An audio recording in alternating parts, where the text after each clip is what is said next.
حي على الفلاح.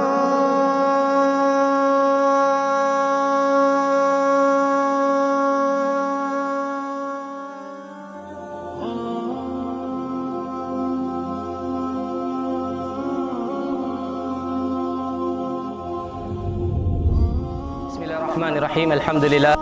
Wassalatu wassalamu ala rasulillah wa ala alihi wa sahabatihi wa man tabi'ahum bi ihsanin ila yaumiddin. Amma ba'd.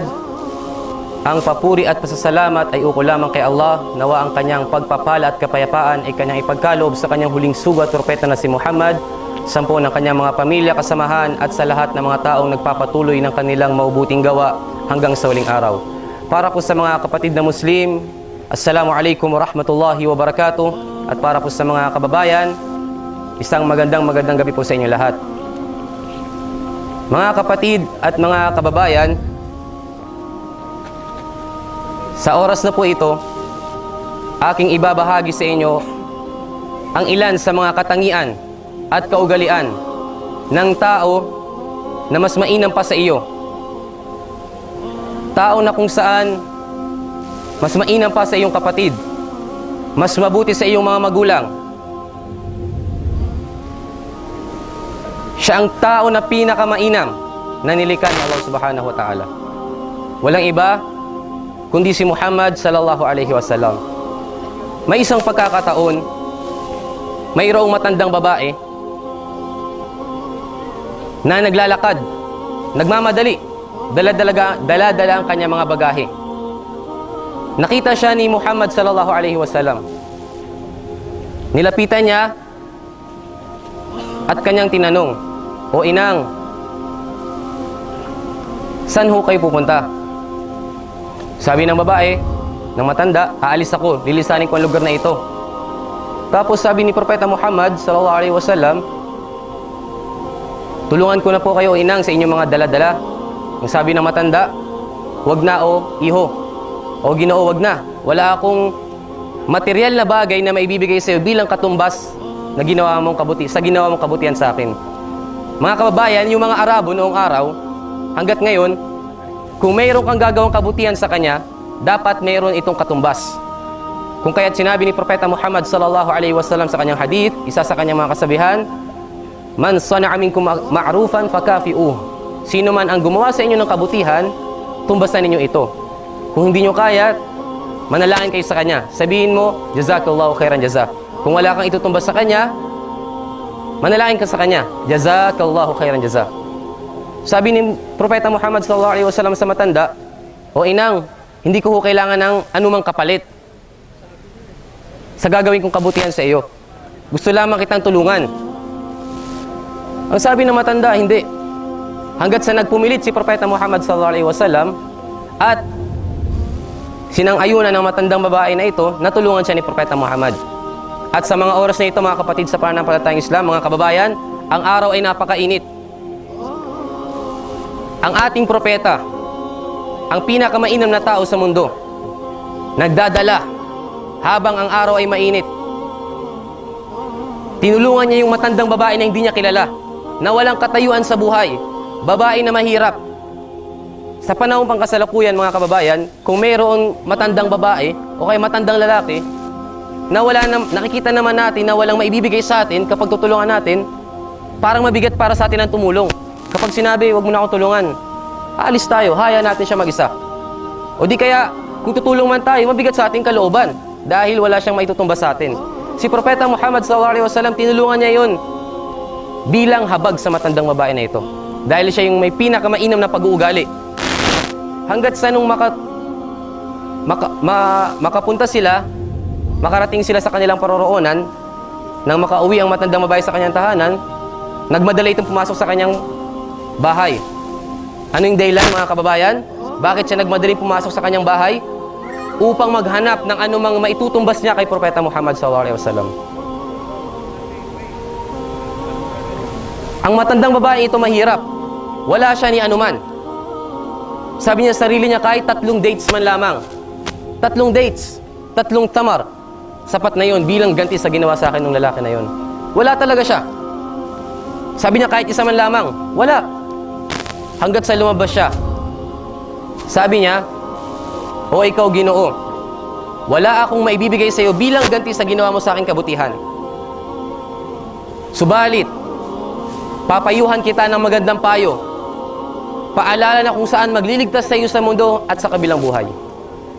Ang sabi niya, mayroong lalaki na nagngangalang Muhammad.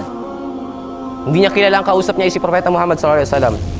Sa lungsod ng Makkah, ang sabi niya, ay nagdadala ng bagong relihiyon. Inaakay niya yung mga kabataan na sumamba sa nag-iisang Diyos. Siya ay nag-aangkin na siya ay propeta at sugo ng Diyos. Binabago niya ang katuroan ng ating mga ninuno, ng ating mga magulang. Kung makita mo siya, lumayo ka sa kanya. Umuyas ka sa kanya. Wag na wag kang makikinig sa kanya. Siya ay sahir, mangkukulam, sinungaling, baliw. Binabago niya ang relihiyon natin. Siya ang dahilan kung bakit ako umalis sa lugar na yon. Kung bakit ako umalis, dahil sa kanya. Ayoko makinig sa kanya, sa mga sinasabi niya. Dahil napakasinungaling ng tao na yan. Si Propeta Muhammad sallallahu alaihi wasallam, habang iniinsulto siya, minamaliit ang kanyang pagkatao, nakayuko lamang siya, nakababa ang kanyang ulo. At sinabi ng matanda, "O Ginoo, bago mo lisanin ang lugar na ito, nais ko sanang malaman kung ano ang iyong pangalan." Ang sabi ni Propeta Muhammad sallallahu alaihi wasallam, "O inang, ako po si Muhammad na tinutukoy mo. Si Muhammad na tinutukoy nyo." Hanggat sa sinabi niya, nung malaman na matanda na ito, na si Propeta Muhammad sallallahu alaihi wasallam ang kausap niya, nagsyahada siya. Sumaksi siya na walang ibang Diyos na karapat-dapat sambahin maliban kay Allah.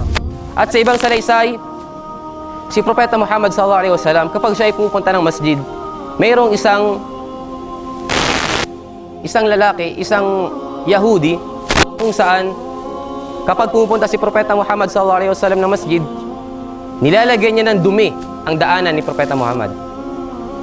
Ang ginagawa ni Propeta Muhammad, kapag makita niya yung dumi na yun, kukunin niya at lilinisin niya. Wala siyang sinasabi. Hindi siya nagreklamo.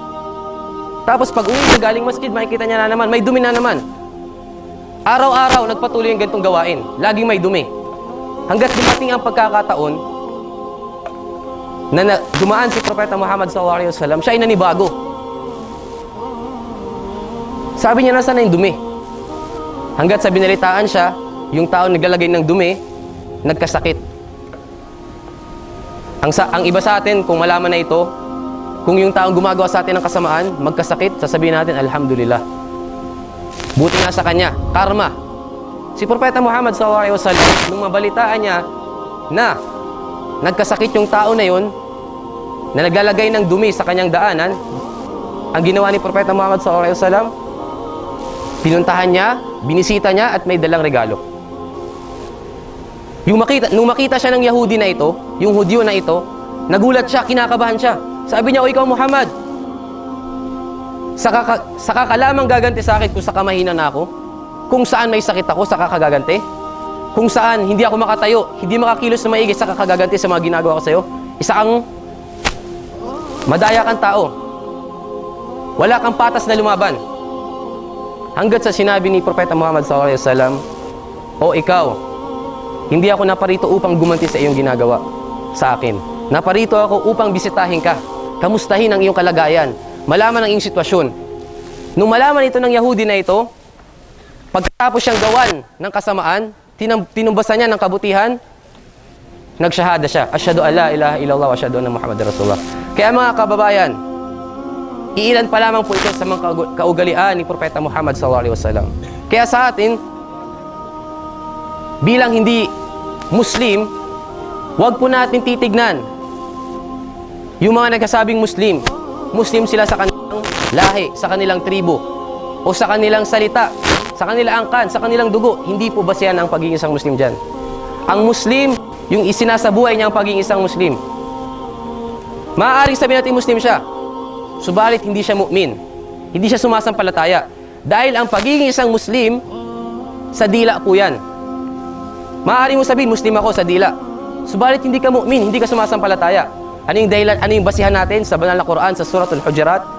Ang sabi ng Panginoong Allah, "Qalatil a'rabu amanna, qul lam tu'minu, walakin qulu aslamna." ayon sa pinakamalapit itong kahulugan, ang sabi ng mga Arabo, kami ay mga Muslim, kami ay mga mu'min, sumasampalataya kami. Sabihin mo, Muhammad, hindi kayo mga sumasampalataya. Sabihin nyo, kami ay Muslim. Dahil magkaiba yung Muslim sa mu'min, mga kababayan. Maaaring may magsyahada rito. Sabihin natin lahat kayo magsyahada. Sabihin nyo, Muslim ako, asyhadu an la ilaha illallah, asyhadu anna Muhammadar Rasulullah. Subalit, mu'min ba tayo? Totoo ba na Muslim talaga tayo? Totoo ba na sumasampalataya? Dahil maaaring magkasalungat kung ang lumalabas sa ating bibig at yung pinapaniwala ng ating puso. Mga kababayan, pag-aralan po natin ang Islam habang tayo ay nandirito. Samantalahin po natin dahil lahat po tayo, hindi natin gusto na parito tayo. Dahil ayaw natin sa mga Muslim noong araw. Ayaw natin sa ugali ng mga Muslim. Ang paniniwala ng mga Kristiyano, partikular sa Luzon, sa mga Muslim, na mga taga Mindanao, mga kriminal, mamatay tao. Ganyan din yung paniniwala ko noong una. Kaya, kilalanin natin kung sino ba yung Muslim. Kilalanin natin kung sino ba yung nag-iisang Diyos.